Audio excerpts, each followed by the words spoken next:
নদীতে অনুষ্ঠিত হয়েছে গ্রাম বাংলার ঐতিহ্যবাহী বাউত উৎসব। শনিবার সকাল থেকে দুপুর পর্যন্ত উপজেলার শুকুলহাট এলাকার দুর্গাদহ নদীতে শত শত শৌখিন মৎস্য শিকারী দল বেঁধে পলো জালসহ মাছ শিকার করেন। অবৈধ জাল ব্যবহার বন্ধ এবং প্রাকৃতিক প্রজনন ক্ষেত্র সংরক্ষণ করে দেশীয় মাছের উৎপাদন বাড়ানোর দাবি জানিয়েছেন এলাকার লোকজন। রায়হান আলীর পাঠানো তথ্য ছবিতে প্রতিবেদন। পলো হাতে দল বেঁধে মাছ ধরার উৎসবে মেতেছে সিরাজগঞ্জ জেলার উল্লাপাড়ার দুর্গাদহ নদী পাড়ের মানুষ। এ সময় বোয়াল, শোল, টাকি, গজার, সরপুঁটি সহ নানা দেশীয় প্রজাতির মাছ ধরা পড়ে।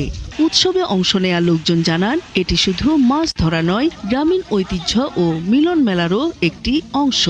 সবাই মাছ পাই, ভালো মন্দ লাগে, সবাই খুশি মনে চলে আসে, কাজ কাম ফালাতে মাছের জন্য আসি।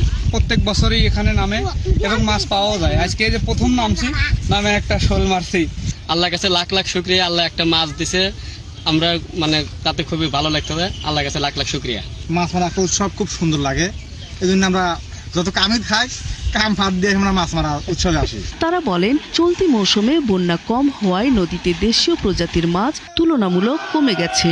প্রাকৃতিক প্রজনন ক্ষেত্র সংরক্ষণ করে দেশীয় মাছের উৎপাদন বাড়াতে অবৈধ চায়না দুয়ারি জালের ব্যবহার ও আমদানি বন্ধের দাবি এলাকার লোকজন সহ মাছ শিকারীদের। বর্ষার শুরুতে চায়না দুয়ারি জাল এবং বাদাই জাল ব্যবহার করে মাছের উৎপাদনটা শুরুতেই নষ্ট করে দেওয়া হয়েছে, যার কারণে মাছ প্রয়োজনের তুলনায় মাছ পাওয়া যাচ্ছে না। রিং জাল বা যেটা কারেন্ট জাল বলে, এই জাল মাছের ব্যাপক ক্ষতি করতেছে। 4 বছর পরে এই মাছটা মারছি। এখানে অনেক লোকজন আছে, মাছের সংখ্যা খুবই কম। প্রতি বছর জানুয়ারি মাস থেকে শুরু হয় এই বাউত উৎসব। সপ্তাহের প্রতি শুক্র ও শনিবার সকাল থেকে দুপুর পর্যন্ত বিভিন্ন এলাকা থেকে শৌখিন মাছ শিকারীরা ভিড় জমান নদী খাল বিলে। নূর তাজমিন নীর, ৭১। অমর একুশে গানের সুরকার বরিশালের কৃতি সন্তান